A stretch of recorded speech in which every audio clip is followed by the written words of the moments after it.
2023년 5월 9일 건설산업기본법 시행령 일부가 변경되었습니다. 변경된 부분을 먼저 살펴보면 다음과 같습니다. 가장 눈여겨보실 부분은 1번, 2번, 5번, 6번에 해당하는 등록기준 부분입니다.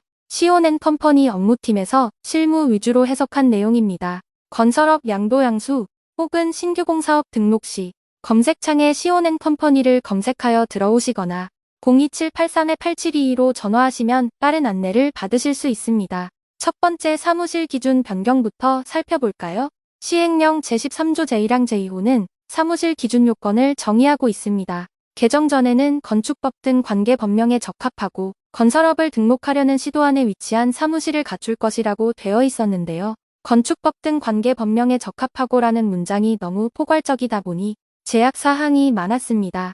특히나 문제가 되었던 것은 지식산업센터였는데요. 산업집적법상 지식산업센터가 제조업 및 지식산업 및 정보통신산업을 위한 시설이라 정의되어 있습니다. 국토교통부 최근 질의에서 지식산업센터를 건설업용도로 이미 인정하였음에도 이 법령 때문에 인정하지 않는 지자체가 많았었죠. 이번 개정은 이러한 문제점을 해결하고자 사무실에 대한 조건을 좀 더 협소하게 줄였다고 볼 수 있습니다. 변경된 법령을 살펴보면 건축법 제22조에 따른 사용 승인을 받은 건축물에 소재할 것, 업무 수행과 관련하여 사무실의 위치 등 국토교통부 장관이 정하여 고시하는 기준을 갖출 것, 건축법 등 관계법령이란 말을 건축법 제22조로 한정한 것이 보이시나요?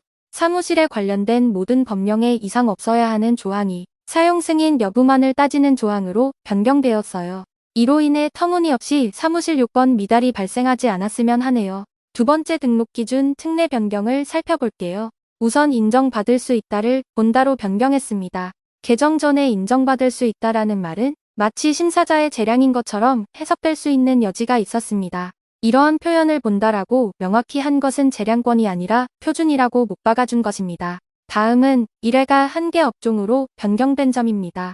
매우 중요한 부분인데요. 기존의 1회라는 말은 쿠폰처럼 작용하였습니다. 그래서 특례 인정받은 업종을 반납해도 다시 적용받을 수 없었는데 이제는 중복 인정 특례를 받을 수 있게 된 것이죠. 세 번째 대업종 명칭 변경은 다음과 같은데요. 대업종 명칭에서 공종별 구분이 용이하도록 단순히 명칭만 변경한 것으로 보입니다. 금속창호지붕 건축물 조립공사업은 금속창호지붕 건축물 조립공사업으로, 기계가스설비공사업은 기계설비가스공사업으로, 가스난방공사업은 가스난방공사업으로 변경되었습니다. 네 번째 건설업, 업무 범위 변경을 살펴볼게요. 시행령 별표 1에는 각 업종과 주력 분야의 업무 내용과 공사 예시가 명시되어 있는데 맨 하단에 비고라는 부분이 있습니다.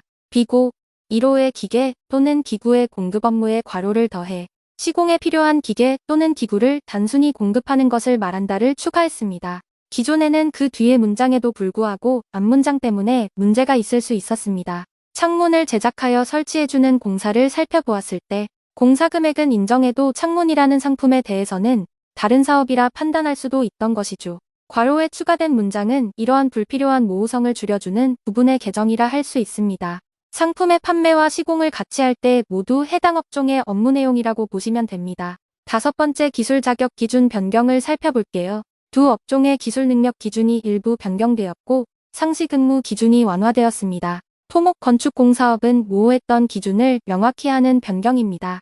기존의 다음에 어느 하나에 해당하는 사람을 포함한이라는 문장을 1 및 2에 따른 사람을 각각 포함한으로 변경하여 1항과 2항을 각각 포함해야 한다는 것을 명확히 하였을 뿐 특별한 변경사항은 없다고 보시면 됩니다. 기계설비가스공사업의 주력 분야인 기계설비공사의 기술 자격이 일부 변경되었는데요. 개정 전에는 다음에 어느 하나에 해당하는 사람 중 2명 이상이라고 되어 있던 부분이었는데 다음에 문장이 추가되었습니다. 이 경우 건설기술진흥법에 따른 기계 분야의 초급 이상 건설기술인 또는 나에 따른 기술 자격 취득자를 1명 이상 포함해야 한다. 나에 따른 기술자 괄호 안에 보면 기계설비법 시행령 별표의 제1호 과목 1부터 4까지의 어느 하나에 해당하는 사람으로 한정한다라고 되어 있습니다.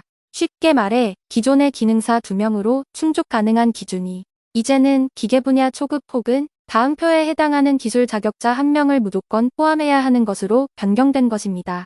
2020년 기계설비법이 별도로 신설된 이후 실제 현장에서 필수적인 기계설비기술자와 기계설비유지관리자 기준에 비해 건산법상 등록 기준은 관련 기능사만 보유해도 등록 및 유지 가능했기에 업체에서는 등록 기준 유지를 위한 인력과 현장 시공 인력을 이중으로 선임해야 하는 문제가 다수 발생했습니다.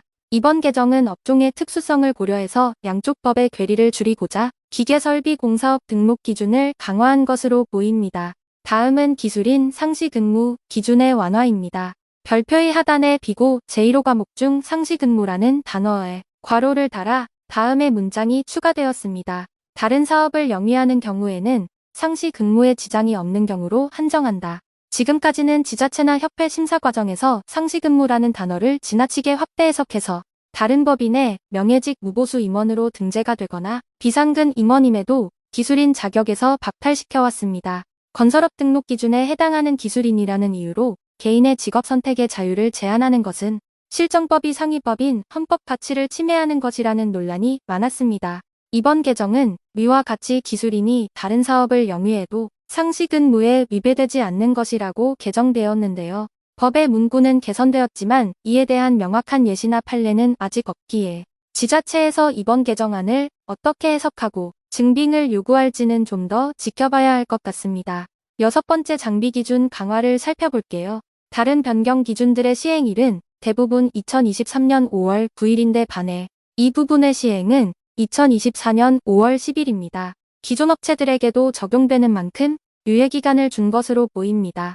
변경사항은 개정 전에 비해 상당히 까다로워졌습니다. 임차한 장비로 가름할 수 있던 조항이 사라지고 모두 자기 소유여야 하며 각 장비별 해당하는 법령의 검사를 마친 장비여야 하니 증빙 자료가 더욱 늘었다고 볼 수 있습니다. 전체적으로 안전기준이 강화되었다고 보시면 되겠습니다. 마지막 7번째 과징금 및 영업정지 처분 변경입니다. 이 부분에 유의할 점은 시행일 이전의 위반 행위는 동전 규정을 따른다는 것입니다. 별표 6이 일부 개정되었는데요. 영업정지와 과징금 처분의 기준을 보다 명확하게 정리했다고 보시면 됩니다. 여기까지 2023년 5월 9일 개정된 건설산업기본법 시행령을 살펴보았습니다. 실무에 적용되는 내용에 대해 궁금하신 점이 있다면 영상 설명란을 참고하시어 C.O.N 컴퍼니로 문의 주시기 바랍니다. 감사합니다.